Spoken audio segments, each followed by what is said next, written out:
Welcome. My name is George Mann, and I'm the writer of Newbury and Hobbs, Witchwood, and Star Wars The High Republic. This is Kevin Shinnick, writer of Star Wars Force Collector. I'm Cameron Scott, one of the story architects of Star Wars The High Republic. This is Dominic Pace, who plays Gekko the Bounty Hunter from The Mandalorian. Hi, I'm Claudia Gray. I write Star Wars books. And you're listening. And you are listening. And you are listening to Star Wars Comics in Canon. The Force is strong with this one.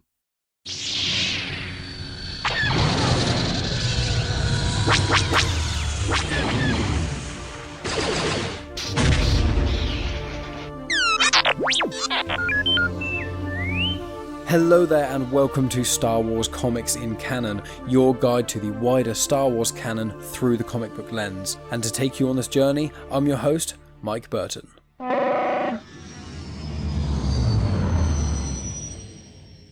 And so brings another High Republic book review.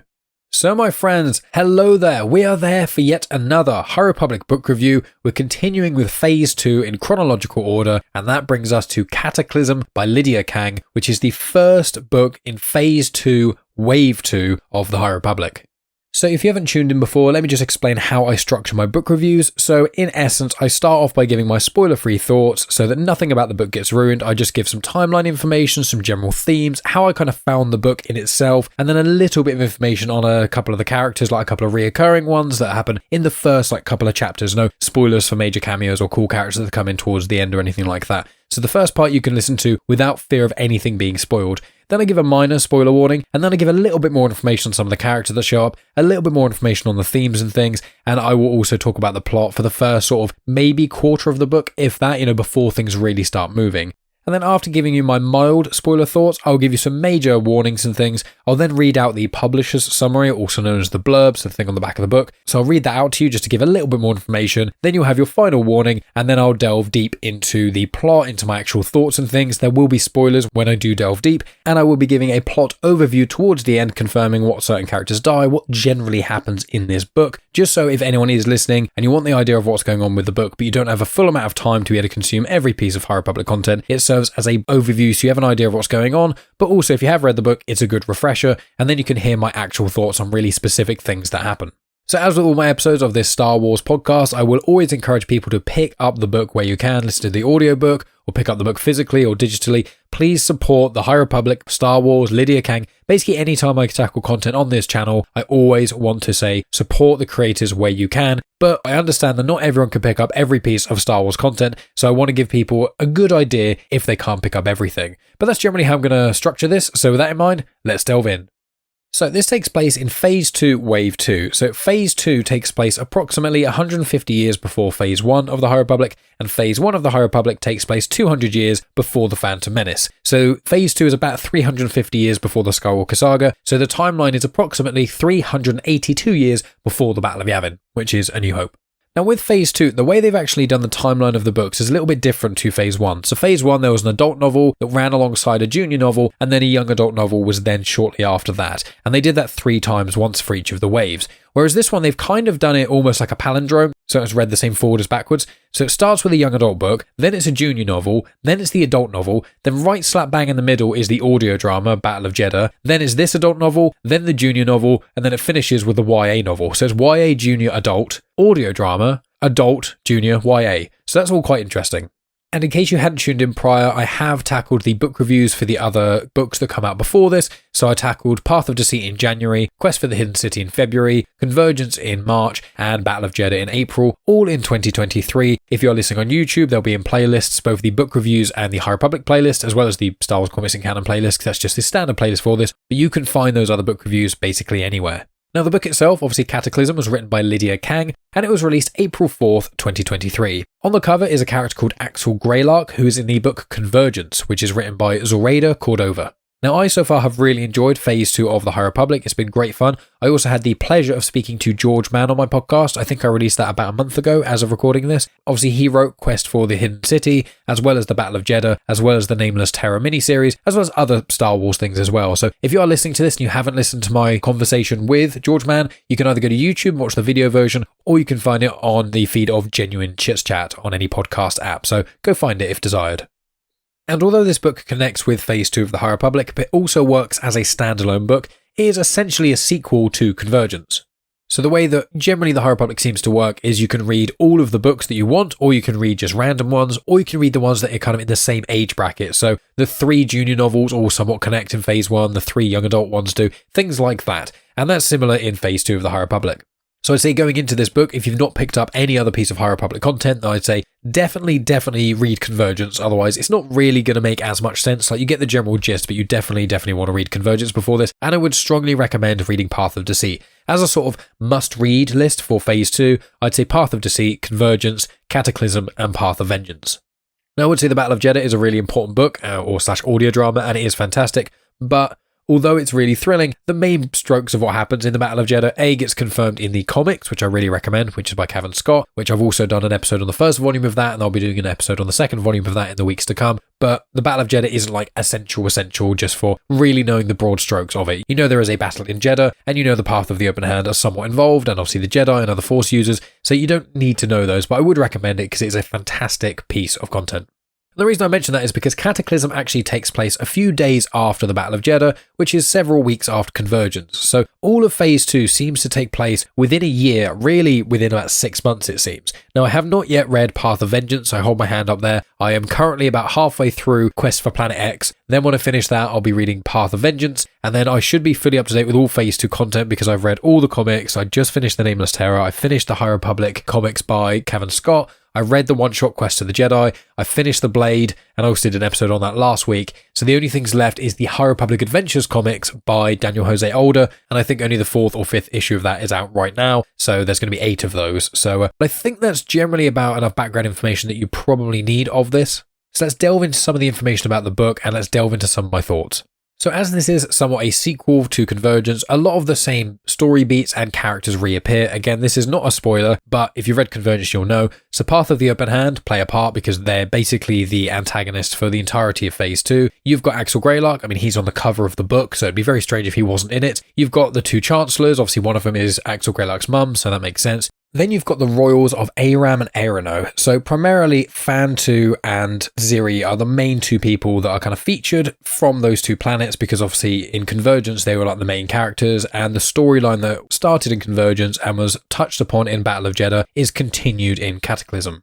And in addition to that, you also get Gela Natai as well, who does show up because, again, she was quite a central character to Convergence. So they're the only characters I'm going to confirm at this point, and then I'll give you a little bit of spoiler warnings and we'll go kind of further into it when I give a little bit more character information. But that's generally the kind of people you can expect popping up in this book.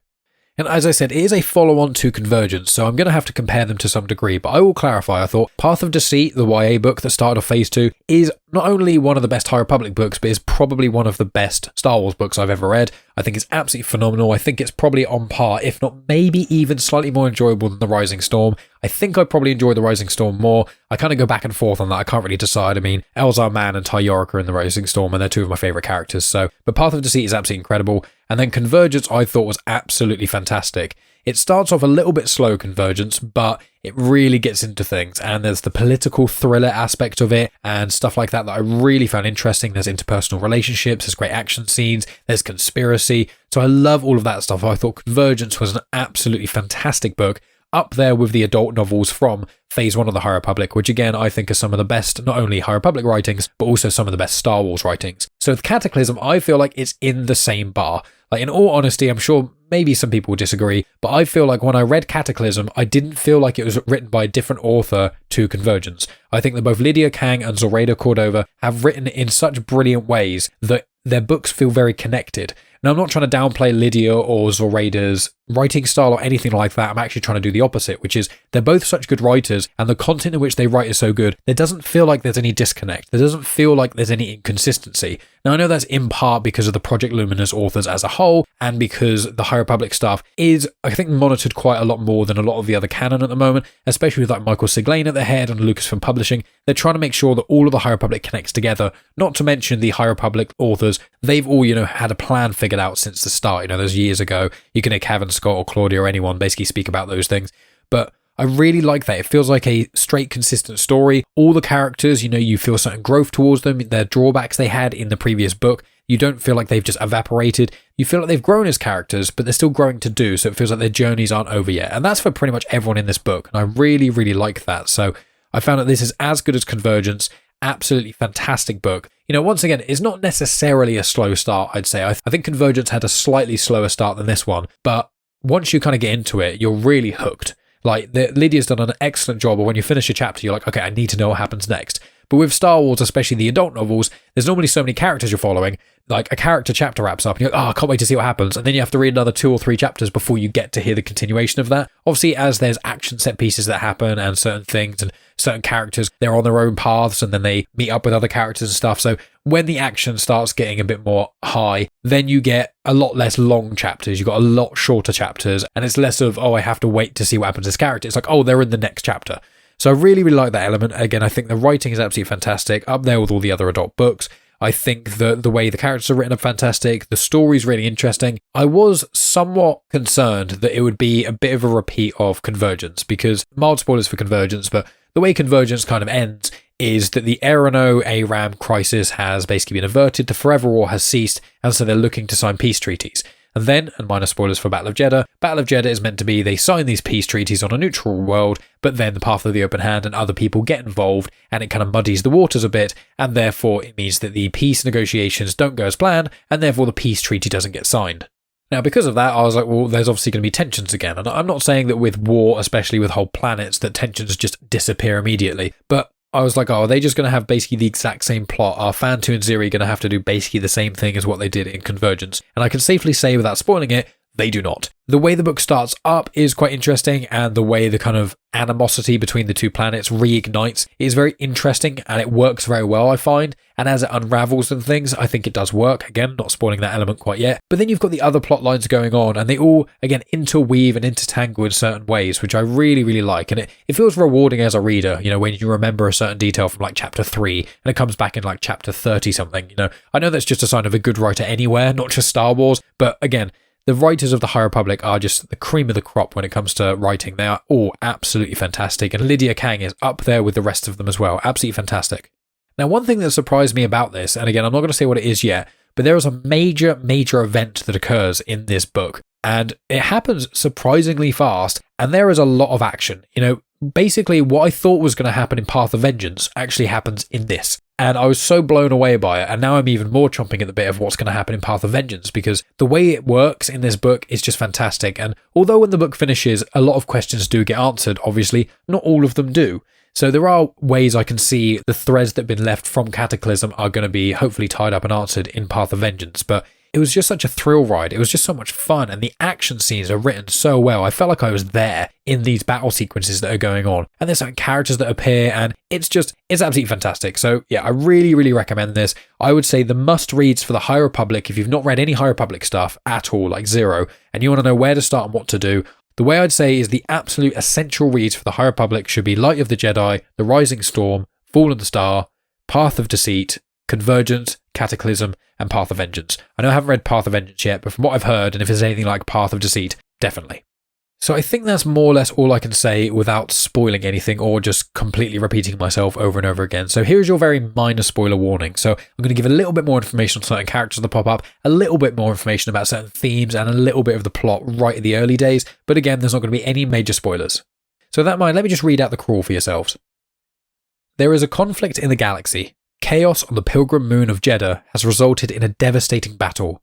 In the aftermath, the Jedi have learned of the involvement of the seemingly benevolent group, the Path of the Open Hand, in violent interplanetary conspiracies. With communications down, the leader of the Path, the Mother, races back to the planet of Dalna to make her ultimate escape. Little do the Jedi know, the Mother is about to unleash a mysterious, nameless creature with the power to destroy the Order once and for all.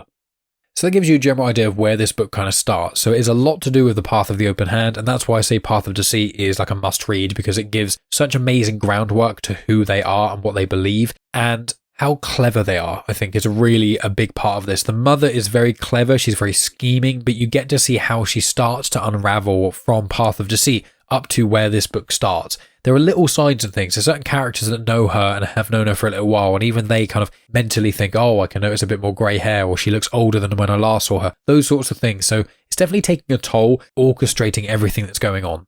But in the start, it does confirm that the Mother essentially wants the Forever War to continue, because chaos helps the Path. When there's chaos in the galaxy, the Path can continue what they want to do without really being bothered by the Jedi or the rest of the Republic, or a galaxy as a whole.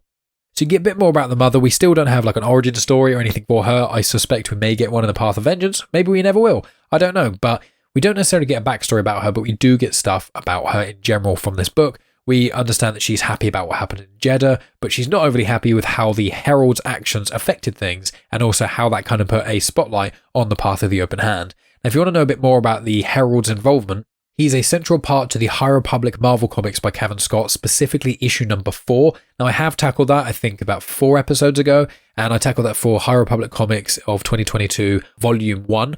And I detail what the Herald actually did and how his involvement in the Battle of Jeddah kind of made things worse intentionally, and how he kind of incited a riot. That is detailed a little bit in the Battle of Jeddah, but it's primarily in the comics. You get to kind of see it firsthand. But then there's another character that comes to the fray, and he's introduced very, very early on. In fact, I think it might be the first chapter, which is the prologue. And this is someone called Binot Ullo. I think it's Binot. It's Binnot. Now, I was reading it as Binot because I feel like it's like a Frenchish word, but I've not seen it before. So it's probably Binot, but it might be Binot. And their surname is Ullo, Ullo. So they are a loyal follower of the Mother. I believe they might have been in the previous book. I think Axel had like 1 or 2 conversations with them, so we know them very vaguely, but we don't actually know that much about them. They're an old friend of Axel's, and they use like a poisoned glove, and they are a soldier of the Path. So there's a lot more intrigue about him that I'll delve into in the spoiler parts, but I just thought he as a character is really interesting. His kind of love of the Path and his desires and things as to why he's a part of this cult is very interesting, because obviously the Path of the Open Hand, I'm sure you're all aware from previous episodes and stuff, but just in case, they are against using the Force. They want the Force to be free. So they believe that any Force users such as the Jedi that manipulate the Force mean that the Force can't be used elsewhere. So as an example, if I use the Force to stop someone falling off a building and dying, if I use the Force to pull them back up, in me using the Force, somewhere else across the galaxy, someone else was going to fall off something, and the Force, if it had been untouched, would somehow save that person. They kind of view the Force as somewhat of a finite resource, and if you use it in one place, it can't be used as another, which obviously the Jedi and a lot of the Force-sensitive characters, and even a lot of the non-Force-sensitive characters who support the Jedi, are like, well, can you prove this? Do you have any evidence? Can you give us any explanation as to why? And they never can. That's one of the things that with the Herald in the Battle of Jeddah and stuff is like, he can't really give a reason when he's talking to the Convocation. So it's one of those things where I believe us as the reader were meant to be like, oh, question it because it's some interesting concept, but there's not actually any grounds to it. And it seems to kind of just be an excuse that the Path use to be able to weaponize their hate against the Jedi. But so he hates the Jedi, he hates Force users, and he's a loyal part of the Path of the Open Hand, and seemingly has been for almost his entire life, so a very devoted follower. So you've got him, and then you've got Axel Greylark, who's basically the opposite. So Axel Greylark, he's one of the starring characters from Convergence. He's a really interesting character. Obviously, he is on the cover, and he starts off this in a prison. Now, I say he starts off in the prison. It shouldn't be a spoiler that he eventually gets out, because on the cover, he's holding a blaster and a lightsaber. So it'd be pretty bizarre if there was a character who's a main character in the previous book that's in this book that's holding a lightsaber and a blaster but never gets out of prison ever. Like, there's only so much he could actually do from prison in this, so it is a minor spoiler he gets out of prison, but normally when a major character's in a prison in a book, especially at the start, it's a given they're going to get out at some point. And I'm pretty certain quite early on he gets out as well. So he's obviously in a bit of a tailspin from what he was doing before. So he was working with the Path of the Open Hand, he did some dodgy stuff at the end of Convergence and things, and ended up, I can't remember if he outright killed people, like overtly. There's one person I remember he did kill in Convergence, but I mean, like, from the stuff he did in Convergence, I can't remember if his actions really killed people or if they just hurt a lot of people, but they weren't good, let's say. You know, he's very conflicted at the moment. He doesn't really know what to do with himself. He feels like he's disappointment to his mother, the Chancellor, Greylark. She wants him to be like perfect in a lot of ways, but then he's just a mess up. He's just someone who doesn't do a lot of that stuff. But I'm not going to delve into him too much here because his character in this is very intriguing and it's probably one of the most interesting parts of this whole book. So I'm going to save that towards the end for major spoiler stuff because I do want to talk about it, but I don't want to spoil it. Then obviously you've got the Chancellors, so there's the two of them, Chancellor Orlan Motto, who's the Quarren, and then Kion Greylark, who is obviously Axel's mother, and then you get more of their dynamic, how two of them work together. It was set up in Convergence and stuff, we get a lot of information about that, and they're in it more, so we get more information on those, but again, don't want to delve too deep into those yet. So then you get Ziri and Fantu, so they are the royals of the Eiram and E'ronoh planets. So they're the ones that basically kind of single-handedly, they did with help of the Jedi, but it was their idea, a way to stop the forever war between their twin planets. So they've grown a little bit since we last saw them. They are growing closer together because they got married, even though they weren't strictly speaking in love. But obviously at the end of Convergence, they really started to develop strong feelings for each other. I think they told them that they loved each other at the end of the book. I think. But they essentially are married, but there are tensions between them. You know, things aren't going exactly to plan. They want to get married, have their planet sorted out, and then work together for a brighter future. But because of everything that happened in the Battle of Jeddah, it just kind of started to fall apart. And then the thing that I said in I think it's the first few chapters of this book, so again, very minor spoiler, but it's what this part is for. The way that the Path of the Open Hand get E'ronoh and Eiram to be at each other's throats again is by using something called Klyptobacter. They basically use that, they hide it on like a moon that's between Eiram and E'ronoh, and in doing that, it basically sparks the flame of distrust. So people of Eiram think that it's E'ronoh's, and then people of E'ronoh think it's Eiram's. And it doesn't help that the Queen of Eiram also had some biological weapons at the end of Convergence as well. So lots of seeds of mistrust, and this just ignites the war again. And then there's people like fighting each other, I think a starship battle, so people are like killing each other again, even though the war is meant to be stopped at this point. So the Path of the Open Hand succeed in that. And so Ziri and Fanti are trying frantically to support their own planets while also supporting their partner's planet, while trying to reduce the war, but also trying to make sure that they do it in the right way, because, you know, both of them are unsure. They probably think that the other one's planet did not intentionally get like Klyptobacter or anything, but again, it's unsure. They don't know for certain, and they don't even know about the involvement of the Path of the Open Hand or anything like that, so it's all a bit hazy at that time. Then you've got Gela Natai. So Gela Natai, she's the Jedi who's on the cover of Convergence, and she's a really interesting character, and she gets quite close to Axel in the first book. And she's basically struggling to get over him in some way. Now, it's not confirmed that she had any strong feelings like love or anything for him. I think Axel somewhat did love Gela, but she's just kind of struggling with him as a person. He's quite hard to read. He kind of got his tendrils in her in a way. He kind of, sometimes when people interact with other people, they just can't shake them in a way. And she thinks that Axel knows more than he's letting on. She thinks there's more to it than that. Like, there's a lot of mystery around him that she just wants to know more of. But obviously she's trying to be a Jedi and not be attached to things and trying to live her own life and find her own way. I believe at the end of Convergence, she decided she wants to be a way seeker, much like Orla Jareni is in Phase 1. Basically going where the Force wants you to go. Don't listen to the Jedi Order necessarily, don't listen to other Jedi, just kind of get in a ship and let the Force guide you to where you want to go and kind of go from there. Maybe you discover new planets, maybe you just help little civilizations, maybe you find some artifacts and stuff. You don't really know, but that's the idea of a Jedi Wayseeker. And then you've got a couple of characters that show up that are from, say, Battle of Jeddah. So you've got Creighton's son, I mean, he was in Convergence as well, and Ada Forte. They were two main characters in the Battle of Jeddah. They were actually on Jeddah when all the stuff happened. So their relationship's really interesting, seeing them kind of together and more of their banter and dialogue. Brilliant, and it works again just like it did in Battle of Jeddah. I don't think Ada Forte was in Convergence that much. She was in it, I think, a little bit, but she was primarily in Battle of Jeddah. In fact, her and Creighton's son are on the cover of Battle of Jeddah. Then you've got a couple of other characters here. You've got Char Ryle Roy and Enya Keen. That's a Master and a Padawan. Again, they were in Convergence. They weren't in it a huge amount, and they're probably in this book a similar-ish amount to how much they were in Convergence, and it's just more interesting seeing, you know, Padawan-Master relationship. So really enjoyed that.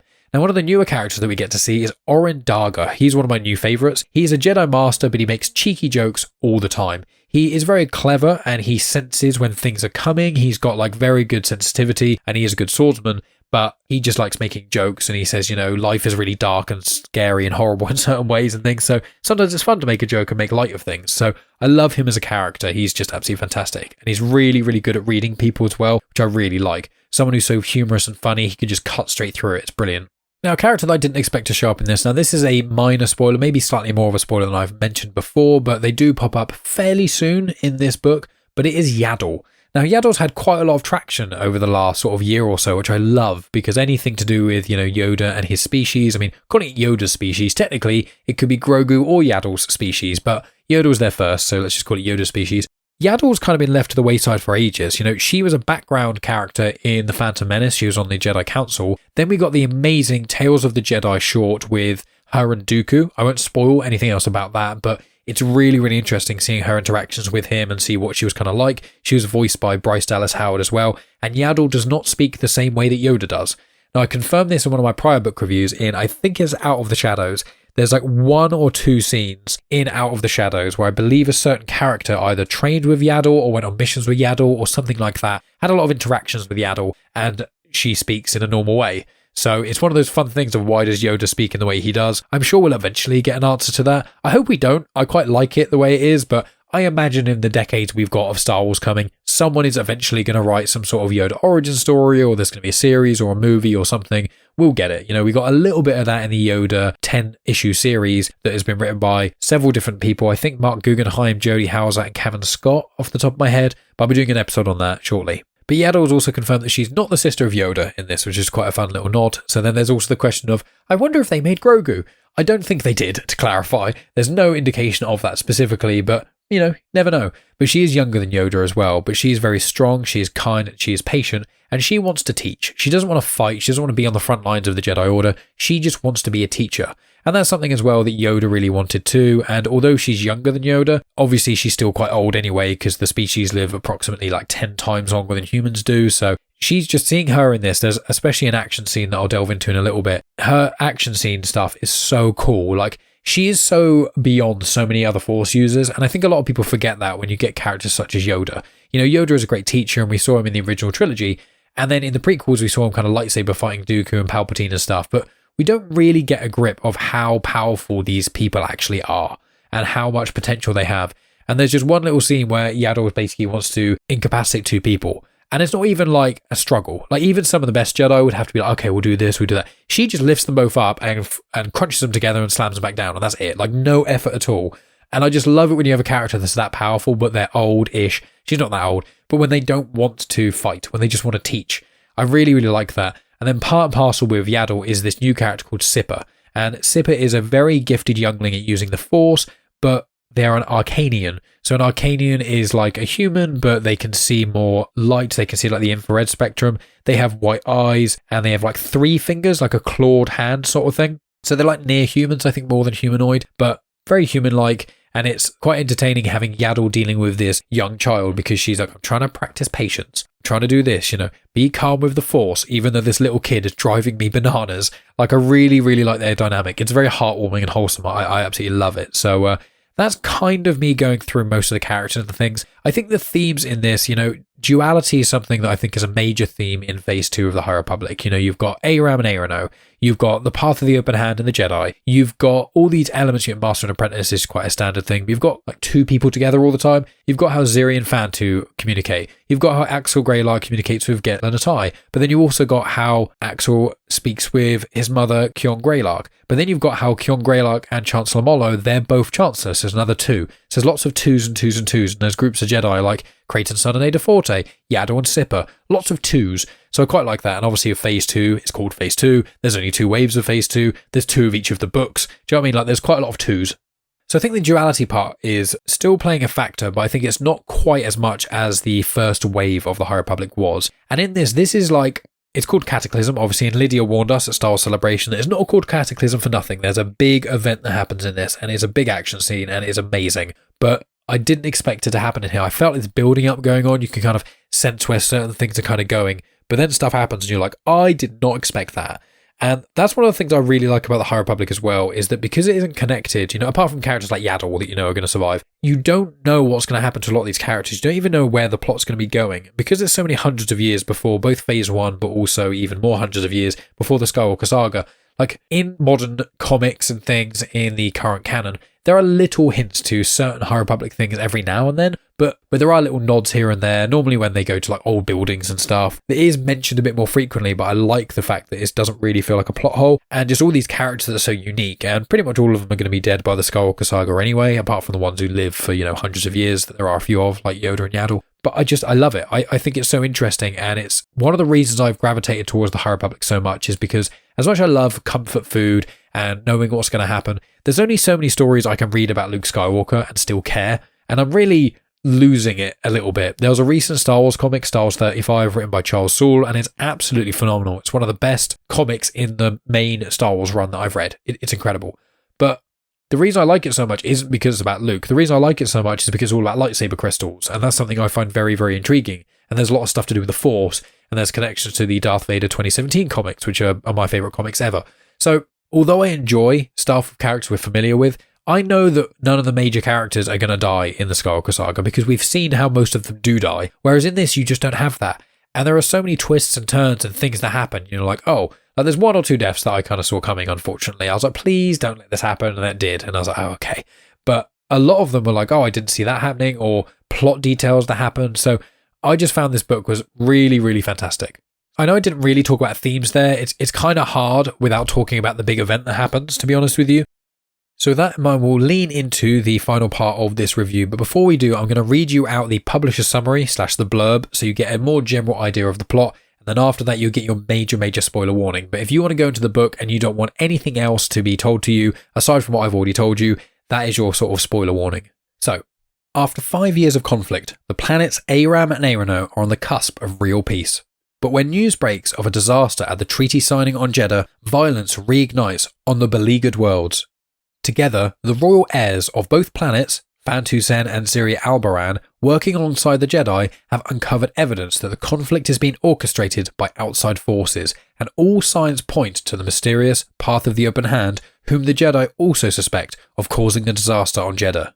With time and answers in short supply, the Jedi must divide their focus between helping quell the renewed violence on Eiram and E'ronoh and investigating the path. Among them is Gela Natai, who turns to the one person she believes can unravel the mystery, but the last person she wants to trust, Axel Greylark. The Chancellor's son, imprisoned for his crimes, has always sought to unburden himself of the weight of his family name. Will he reconcile with the Jedi and aid in their quest for justice and peace, or embrace the path's promise of true freedom? As all roads lead to Dalna, Gela and her allies prepare to take on a foe unlike any they've ever faced, and it will take all of their trust in the Force and in one another to survive. So, that was a bit of a hard one to read, mainly because I'd never seen the word beleaguered before. I had to look up how to pronounce it and what it even meant, and it means in a very difficult situation. So kudos to Lydia Kang for a great vocabulary, but yeah, beleaguered was not a word that I've ever heard of, so there you go. That gives you a good idea of what's to kind of come in this book. Now, I am going to give you the big spoiler warning, as I've just said, because I'm going to delve into the plot of this. I'm not going to give you every single piece of detail, because I think the audiobook for this is like 16 hours long, and obviously I'm trying to keep this within an hour or so, so I'm not going to give you every single plot detail, but I'm going to give you an overview of what happens in the plot. I'm going to mention a couple of character deaths, and give you my more in-depth thoughts on certain events and things that happen in this. So be prepared for that as we delve in. So I'll give my thoughts as I kind of run through the plot. It'll be somewhat sporadic, but I recommend picking up the book for the full picture. But here we go.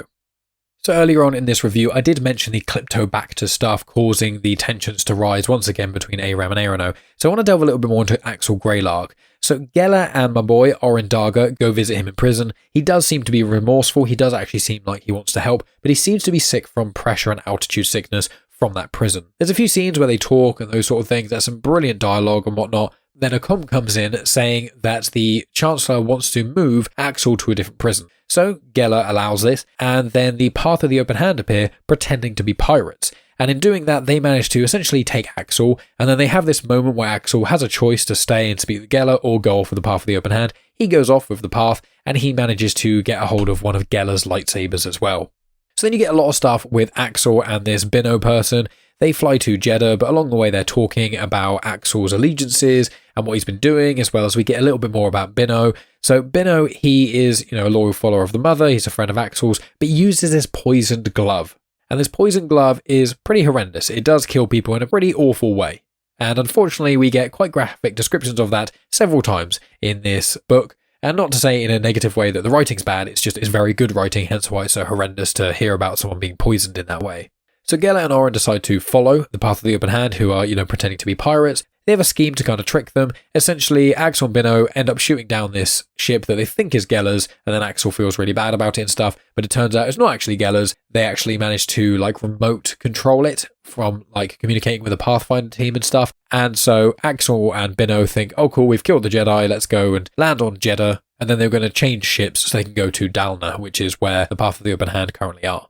So that's happening in one kind of vein of things, and, Gela does eventually catch up to Axel and things, and Bino does actually, unfortunately, kill Oren Daga, which is absolutely devastating. When it happens, it's just so sad because he's such a cool character. He's one of my favourites. But eventually, Axel does start to question what he's doing. There's a big war that breaks out that I'll delve into a little bit more shortly, but he kind of questions what he's doing, and he does eventually turn to the right side. But not before he speaks with the mother. The mother asks him, or rather tells him, to communicate to Qion Greylark and says to basically she needs to come alone and to save Axel, in essence. And the Path's plan is to force the Greylarks to turn Axel into the Chancellor, and then the Path can kind of control the whole of the Republic through Axel. Now, what they don't expect is when Kyong receives Axel's message, she then responds and says that she is completely abandoning her chancellorship. So she abdicates, she has Yoda there as a witness, as well as a few other people, and this completely throws the Path's plan out, and then the mother essentially just throws Axel out. She basically says he's worthless, he means nothing now, and his position of power is really the only reason they even kept him involved. And Axel's obviously taken aback by this. Birno talks down to him quite a lot. And then as Axel is stripped of his rank, he's basically given like a blunt object and said, right, go out there, fight in this battle that's going on, and maybe you'll survive, maybe not. And he's just kind of left to his own devices. And then eventually he does let out Geller, and she wants to kill him, but obviously doesn't because it's not the Jedi way and things. And then he does kind of mend himself, his like relationship with Geller to a degree. He gets reunited with Axel Greylark, and the three of them basically survive. So that's generally what that one plot line is. So as I said, it's going to be kind of all over the place because if I do it in actual chronological order, I will be here just listing things over and over again, and it's just going to take a long time. So that's the Greylark side, as well as Geller. I want to clarify she does eventually get her other lightsaber back and things, so no worries there. So I just want to touch upon Axel Greylark and Yoda. So Yoda's in this a little bit. He seems to be like a friend / an advisor to Axel Greylark quite a bit. Because at this point, the Jedi and the Republic are still two separate entities. They aren't as tightly knit as they are in the prequel trilogy. So Yoda is definitely more of a consultant, more of an advisor role, but obviously he's very respectful of pretty much everyone. So he gives her some quite sound advice and things. And when she actually abandons her chancellorship and she just becomes Axel Greylark rather than Chancellor Greylark, she actually feels like a weight off her shoulders. It's shown that she is just suffering. Throughout this book, when you see her before she abandons the chancellorship, she's just in a lot of pain. She is sad about Axel. She's not really been the mother that she should be for him. She's not really dealt with the death of her husband like she should have done like years ago. And obviously just being a chancellor in itself is a very stressful experience, especially with everything that's going on with Eiram and E'ronoh and Jeddah and all the Path of the Open Hand stuff behind the scenes that they're not really aware of. So you get some really great character development from Kyong, which is not something I was actually expecting going into this book. She's got training in like academy for fighting and flying, which is quite cool. She's tending to her garden, which is quite nice. And she just gets this degree of serenity. She kind of finds peace in this book, which I really hope she doesn't pop up again in Path of Vengeance, because if she does, it may be quite sad because I worry for her life.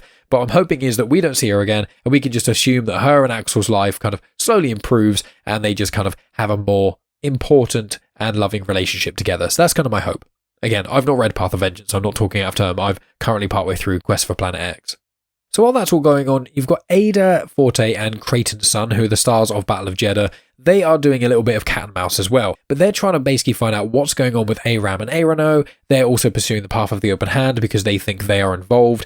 And there's just a few inconsistencies with the Battle of Jeddah. Ada, I believe, spoke to Solandra's show as well, and the three of them all agreed that like certain feelings they would get around these creatures that are appearing, they get those same feelings around the Path of the Open Hand. The Path seem to just be at all these places. There are issues, and eventually it comes to light that the Klyptobacter was seen to be transferred by just a couple of people who were smugglers who had no real association with the Path of the Open Hand, but from pushing them more and more and more, eventually it comes out they are part of the Path, which then sets off the Jedi to be like, okay, the Path are clearly involved in this, and they're trying to reignite the fire that is causing all this conflict between Eiram and E'ronoh. So Creighton's son and Ada Forte decide to go to Dalna. They pretend to be Path of the Open Hand members, and they kind of go around, they find like old people in these huts that are just left out for some unknown reason at this time, and they eventually get into the caves, which is where the majority of the Path are, and they go through there. They have like a very minor interaction with the leveler. They don't come face to face with it, but they see someone else have an interaction and become calcified. So they're kind of hiding in these caves the whole time, being like, what on earth is going on down here? We thought maybe it was a couple of people of the Path who were involved. We didn't realize it was this deep. There's all these people down here. There's all these weapons. There's this weird stuff where they're leaving old people in huts outside. While that's happening at the same time, Yaddle and Sipper are there. So there's Yaddle and they're not quite ward, but like a youngling that they're trying to train and things. They're exploring stuff at the same time, and they eventually meet up with Creighton's son and Ada Forte as well. But also at the same time as that, you've also got Char, Royal Roy, and Enya Keen, who also end up going to Dalna. It seems that everyone there all kind of went to Dalna for different reasons, but they all end up kind of meeting together. They've all got their own little plot lines I'm not going to delve into here, but eventually all of this group of people meet together on Dalna, all these Jedi.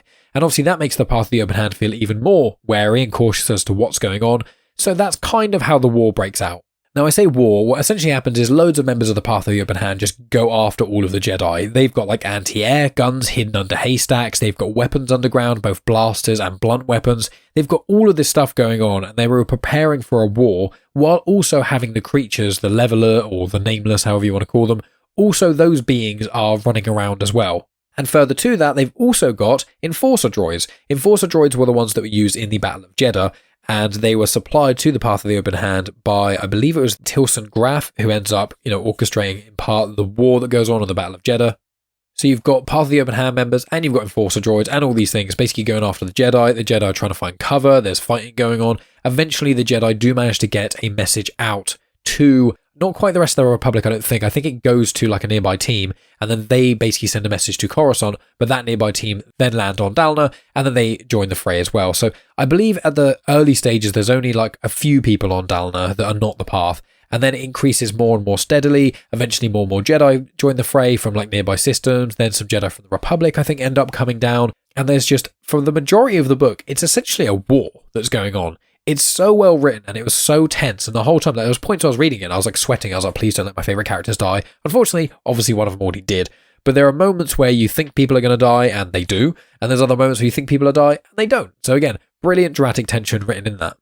So you've got members of the Path that are kind of flailing, you've got the Elders who are all trying to escape the planet while all this fighting's going on, you've got Enforcer droids who are slowly kind of destroying everyone, but they do actually end up shooting some of the Path members because they basically get in the way. But Enforcer droids are quite hard to kill. I can't tell exactly what they look like, but there are lots of descriptions and stuff. But I looked online a little bit. They could be looking a little bit like K2SO from Rogue One, but they do have blasters and things. So in my mind, they look like a cross between the KX security droids, aka K2SO. You've seen one similar to that in Andor as well. Cross those with the Dark Troopers that we see in the Mandalorian Series 2 finale and also the Mandalorian Series 3 finale as well. But obviously, again, this is like 350 years before the Skywalker Saga, and the Mandalorian takes place like 10 years after Return of the Jedi, which takes place 4 years after the Battle of Yavin. So Mandalorian is approximately 9-10 years after the Battle of Yavin, so they're nearly 400 years apart. So technology wasn't as advanced in the High Republic era, and the droids look different, so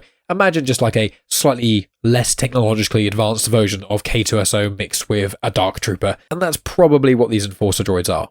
So delving a little bit more deep into Enya Keen, she gets a lot more, I was going to say screen time, but it's kind of page time, I suppose. She gets a lot more character development. She really likes fixing broken things. She sees the Force as the wind. She gives up her Kyber crystal at one point, but does manage to kind of get it back. There's a really interesting subplot with her. I was not expecting to be so enthralled with her. And her master, Char Ryle Roy, he's the Saurian, obviously Kaidi Mundi, he's another Saurian that you would recognise, and he's really good at recognising people's lightsabers. Now, Char Ryle Roy is one of the people who does get killed by the Leveler, and Enya just finds the charred husk of him left, so it's pretty brutal. With Creighton's son and Ada Forte, it appears that both of them are going to die, but actually they seem to somewhat survive, but Ada does actually die. One of the last things we see in this book is actually like a funeral for some of the fallen Jedi, and it's quite emotional. And Creighton's son survived. I suspect Creighton's son is going to be involved in Path of Vengeance. I would not be surprised if he dies. I don't actually know if he's in this book. Again, this is all me just kind of vaguely theorizing. Some of you listening may have already read the book and are telling me that I'm wrong. But I feel like he's very stoic and calm, and he's very rarely angry. No one ever really sees him angry. And I feel like with the death of Ada and the way the Path of the Open Hand have been operating, I wonder if he's going to kind of explode in anger, and that's going to come out in Path of Vengeance. I also did briefly mention Yaddle earlier. Yaddle in this battle is so amazing. Like, she is just so badass. Like, she's very, very strong in the Force, much like Yoda is. We get to see that in the Tales of the Jedi short as well. But there's points where she's fighting the Path of the Open Hand, and she's just decimating all of them. Like, she's desperately trying to protect Sipper, as well as trying to defend other people, and obviously just generally defend life. But with the Path being as ruthless as they are, including Enforcer droids and all the other things, she kind of has to take no prisoners in a way. So she's going around like KOing people. There's the thing I mentioned right early on in this review that I really liked. There's a part where there's like some Path of the Open Hand members like protecting this ship, and Sipper's in a bit of danger. So she just goes over there, lifts up loads of them, and then just drops them. And they were all knocked out. Apparently none of them died, but it's such a badass move, and I loved Yaddle in this book. I think, aside from Tales of the Jedi, this is the most amount of Yaddle you will get in canon. And then you get a little bit of her in Out of the Shadows, and she's going to start popping up more, I suspect, due to just fans loving her so much, but this is a real great book for Yaddle. a lot of this book is this fighting going on between the Jedi and the Path of the Open Hand. There are some Dalnans who are loyal to the Republic and by proxy to the Jedi, so there are some people of Dalna who do fight. So at one point in this battle, you've got members of Dalna who are fighting, you've got members of the Path of the Open Hand, who also they start to call themselves the Path of the Closed Fist to be more, aggressive and those sort of things. So you've got that going on, while you've also got Jedi fighting and Jedi reinforcements, and then further Jedi reinforcements from that, and I think some Republic soldiers to some degree come down as well. It's mental. It is basically a war. There's ships flying around, there's anti-air guns going off, there's the leveler running around, or levelers, because there's numerous of them, the nameless. It's mental. Enforcer droids including that. But the way it is written is so well done because there's no point that I felt like I was confused what was going on. There's no point that it felt like it was a mess. It felt very clear and concise in my mind, which action scenes like this are very, very hard to write. And reading them and having them make sense without feeling like everything's a bit too much, very, very hard to do. So again, kudos to Lydia Kang for writing one of the best action scenes I've ever read. Like, not just in Star Wars, but it goes on for so long and it doesn't feel like it drags. And the tension's raised at the right points. And it's so well written. There's parts that happen in the caves. There are parts happening in this other area. There's parts in the sky. There's parts on the ground near the tree line. All kinds of stuff. So it definitely goes across everywhere. I'm pretty sure that Fantu and Ziri get involved at some point as well. And so they're there also trying to defend what's going on. So everyone is there basically. It's amazing. But Ziri and Fantu do eventually actually manage to get off the planet. They manage to go and send a message to Eiram and E'ronoh, basically explaining what's going on. They speak to Chancellor Mollo as well and ask Mollo to try and get Eiram and E'ronoh to stop fighting with each other and help. So eventually, Eiram and E'ronoh's reinforcements also come and they kind of turn the tide of the battle, but it works in such a great way. And it really shows that the unity of Ziri and Fantu that's been a little bit in flux throughout this book, they really come together, and because of them, actually the battle really turns. A couple more things just to mention before I wrap this up. So another element of something that the Path does that's really interesting is that they have taken over some communication arrays. So obviously in the High Republic, especially because comms aren't as perfect as they are in the prequel era and stuff, they need to leave out these communication buoys to kind of bounce signals off so people in the Outer Rim can communicate with people in the core worlds, etc, etc. And so what the Path of the Open Hand start doing is that they start to kind of slice into these communication buoys so that when any communication goes into them, the Path can choose whether or not to let it out of the system or to just jam it and block it, while also keeping a monitor on everything that's going on, which is one of the reasons why on Dalna, the Path of the Open Hand have managed to operate in the way they have so much. So it really stops anyone trying to ask for help. That's why a lot of people they're trying to communicate off-world to get through to the Republic, they just can't get through. So eventually ships have to kind of leave Dalna and lock onto another communication buoy to actually be able to bounce information off. But yeah, that's all kind of explained in this. But as I am reading Quest for Planet X, the communication buoys and the way that the Path of the Open Hand operate in that way is actually explained quite a bit in that book. So if you want to know more about what the Path were doing with the communication buoys and how it kind of works, Quest for Planet X really delves into that, which I really enjoy.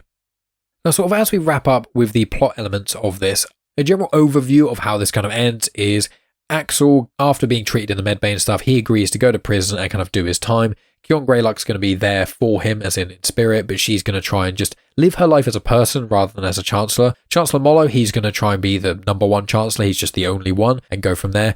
Eiram and E'ronoh, the tensions seem to have calmed a little bit, and Ziri and Fantu are going to try and push for their planets to work in tandem together, and they both kind of come to the conclusion that Ziri isn't from E'ronoh and Fantu isn't from Eiram. They're both from Eiram and E'ronoh. And they both need to see themselves as ambassadors for both of the planets, not just their respective ones. Also, members of the Path of the Open Hand, like the Elders, managed to escape, and so do other members, like the Mothers just seemingly disappeared, slipped through the grasp of the Jedi, as have many of the Leveler and the Nameless, and the Jedi still don't really know what these creatures are or anything like that. There's been more interactions with them and more of a sense, but it's still quite confusing at what is actually going on with them. But they seem to slowly be kind of making headway of kind of figuring out what's going on. Now, this event itself on Dalna is referred to as the Night of Sorrow. Now, Honesty Weft actually mentions this briefly in Mission to Disaster, which is the first junior novel, and I tackled that like a year or so ago. So, check that out if you want a little bit about that. But because that event isn't something in that book that's mentioned as a major thing, I don't even know if I mentioned it in the review, but obviously Dalna suffered the most from that whole interaction. The Path suffered a bit, the Jedi suffered a bit, but Dalna is the place this battle happened on. All the damage to the crops areas and the collateral damage, the Dalnans that got involved in things, plus all the stuff that the Path were doing on that planet. It was just a lot to deal with, but the Night of Sorrow is what this is actually referring to. And I just want to clarify, I mentioned about the old people like hidden in the huts outside for some weird reason. The reason for that is because the Path leave these old people out there who are basically too old to help or to fight, so that the Jedi, when they eventually have war with the Path, they won't like bombard the planet from space, and they'll have to be a lot more careful with their targeted attacks, because the Path know that the Jedi value all life and wouldn't want innocents, in air quotes, even if they are members of this crazy cult. They wouldn't want these old innocent people who aren't fighting anything to actually be caught up in the battle. So the Jedi are actually restricted from that. I mean, it's quite a common trope, the bad guys are willing to kill anyone, the good guys aren't willing to kill anyone, so the bad guys put innocent people in harm's way just to kind of distract and prevent the good guys from doing certain stuff. But the way the Path do it is heinous. It's really awful. You've just got these old people, some of them who are like dying, just left by themselves in a hut just for days with like barely any water and no food, just kind of left out there to rot, essentially. It's pretty horrendous, but you get certain Jedi talking to these people, these elders who are kind of left out there, and they don't feel any remorse for it. They feel happy. They feel like they're finally kind of achieving what they wanted to achieve in the Path. So, brainwashed, basically. Eventually, E'ronoh does get killed by Axel and Geller. I can't remember if I mentioned that, but E'ronoh is no longer in it. Lightsabers get retrieved and things. And then there's this really amazing speech that Creighton's son gives towards the end of this book, and it's fantastic. It's a really great speech. He gives a really great speech in the Battle of Jeddah as well, but I just want to note that. And so the final things of this book is actually Yoda and Creighton's son may be the only Jedi who actually know about the Nameless in depth. There's rumours and little bits floating around, but where Ada Forte died, where Salandra Show wasn't involved in this book, she's off doing something else. I believe she's probably going to be in Path of Vengeance thinking about it, but you don't really know that much about them. It's only Yoda and Creighton who actually know about it, and they decide that they're going to keep it a secret until they know more about it, so they don't cause mass hysteria or even let anyone else know about it. They won't even put it in the archives. So that kind of gives weight to what happens in Phase 1 and how no one seems to really know what's actually going on, because anyone who does actually know seems to have basically died, and the ones who did know didn't make a note of it in the archives. And then in Phase 1, obviously Yoda's gone and disappeared for the majority of Phase 1 that's shown in the High Republic Adventures comics, but then he comes back towards the end, and then I believe in the Fallen Star, it might be Fallen Star or it might be Mission to Disaster, they basically speak to Yoda and they explain what's been going on, people being calcified, and Yoda's like, oh no, I have an answer for this, I know what this is all about, let me tell you. So obviously Phase 3 of the High Republic is going to be the Jedi essentially knowing everything that's going on with the Nameless and the Leveler and etc., and fighting back. So it's going to be very interesting to see that and see how much information Yoda does actually give. But that's in broad strokes what happens in this book and my general thoughts on the matter, I think. As I said, I don't want to just sit here and just read through the entire plot, but I want to give you like the main story beats, some of the interesting elements of characters and what my general thoughts are. But yeah, this battle sequence, The Night of Sorrow, is incredible. It's some of the best Star Wars I've ever read. It's just absolutely fantastic. Like this book and Convergence, brilliant books. Up there with the Phase 1 adult novels as well. Just such a thrill ride. I do have a feeling I may be missing something, but I probably am because there's so much information, but that's going to just about do it for my review, I think. So, again, pick up the book where you can, support Lydia Kang and the whole High Republic initiative. I think it's absolutely fantastic. And my next stuff that will be coming out to do with the High Republic Phase 2 books will be Quest for Planet X, and then I will read Path of Vengeance. But as it is the end of the review, what's coming up and how can you support? Well, you can support the show by rating and reviewing on Spotify, Apple Podcasts, Audible, Good Pods, anywhere like that. You can share the show on social media, and you can subscribe at youtube.com/genuine Chit-Chat as well. All those things really help the show out. But you can also support financially. You can go to patreon.com/genuine Chit-Chat or coffee.com/genuine Chit-Chat. That's ko-fi.com. And you can support the show financially either monthly or you can do it as a one-off payment.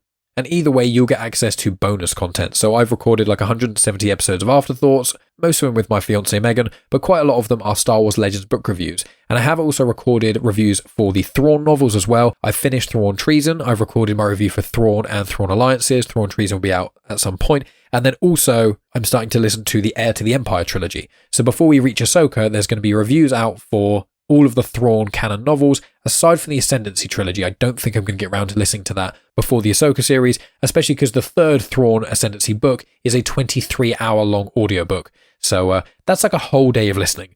So if you want to support the show and you want to get bonus Star Wars content from myself, where I do book reviews and plot overviews not dissimilar to how I've done here, and you want to just get other content as well with myself and Megan talking about things, on Patreon you get one episode a week, but also if you subscribe to my Patreon, you get access to an RSS feed, which you can put into any podcast app you desire, or you can just listen on the Patreon app. But if you do that, you immediately get access to every single back episode of Afterthoughts. As I said, there's about 170 of them, so please consider doing that. If you can't warrant a monthly contribution to what I'm doing, it's completely acceptable. If you want to give a one-off payment on Ko-fi, that would be hugely appreciated as well. And if you do that, I will send you some Afterthoughts episodes as well. But details to all of that is in the description. But what have we got coming up? Well, I'm probably going to delve into the Yoda comics next. So there's 10 issues of the Yoda comic thus far. I think issue 8 came out this month, and they're done in 3 issue arcs. So the first 3 and the second 3 are one arc, and then the third 3 are another arc, and then the final issue, number 10, is like its own one-off thing. So I'm probably going to do the first volume of that, which I imagine will be issues 1 to 6, and then the next volume will be issues 7 to 10. So I'll do Yoda next. Then after that, I'm either going to do the second volume of the High Republic comics by Marvel / Kevin Scott, or I'm going to do the Quest of the Jedi one-shot. I haven't fully decided which of those I'm going to do. I still have to do the High Republic Adventures comics as well, but I'm going to try and do High Republic every other week, just so we can kind of catch up with the end of Phase 2. And I have finished reading the High Republic comics as well, as in the Marvel ones, and the end of them don't seem to spoil anything with Path of Vengeance. I think they finish and then Path of Vengeance starts. So I will be doing those at some point in the near future. So I suspect it's probably going to be Yoda Volume 1, then probably the High Republic comics.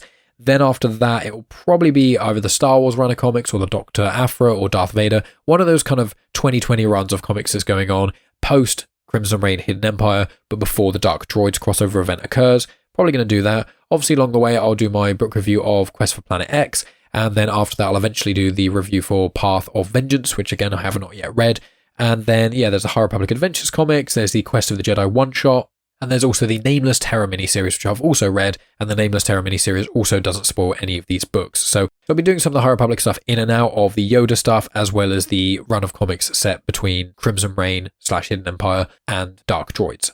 Then I've also got the Hyperspace stories, so they're like anthology comics by Dark Horse. I've got 4 of them, I think, at the moment. I've also got the Hyperspace stories. It's like a Hyperspace annual with Jackson. It's like a special thing I got at Star Wars Celebration, so I'll probably tack that on at some point, somewhere around there. Plus, obviously, there's the Return of the Jedi 40th anniversary specials that are coming out. I've already done the Ewoks, Lando, and Jabba's Palace issues. Then I think up next is Max Rebo, Empire and Rebellion. And then I think there's like Smugglers and Palpatine, I think are what the end of the year ones are going to be. But I'll delve into those when they come. But that's the general idea of what's coming up. But I think that's going to be enough from me, my friends. Thank you so much for listening. As always, I appreciate each and every one of you listening. Please tell me what you've thought of this review, what you think of the High Republic Phase 2 in general, if you've been reading along like I have, or what you've kind of been doing with it. I'd love to hear from you on any social media place. You can find me at Genuine Chit-Chat on Instagram, Twitter, and on Facebook, obviously on YouTube as well. And as of recording this, there's an issue with my TikTok at the moment. But if you want to see all the shorts that I would be posting on TikTok, they are on YouTube, they are on Instagram, they are on Facebook, and they are on Twitter. So any social media site that you want to follow me on, you can do that. Or if you want a one-stop shop for everything I'm up to, you can subscribe to the Pop Culture Collective newsletter. That's pccnewsletter.com. And there you'll get a weekly newsletter with everything that I'm up to, as well as other members of the Comics in Motion Network and our respective friends as well. There's Tony Farina Rivendell Comic Spotlight, there's Spider Down the Secret Balls, there's a Femon Collective, there's Chris and Dave's VHS Strikes Back, the Reality Cast, loads of things. So if you don't want to have to follow loads of people on social media or keep up to date with everything that's going on, that's just one email once a week, and it gives you a good idea of what's going on. But that's enough for me, my friends. Thank you as always for listening. I appreciate each and every one of you listening all the way to the very end of this book review. I'll speak to you next week, likely with Yoda Volume 1. And as always, may the Force be with you.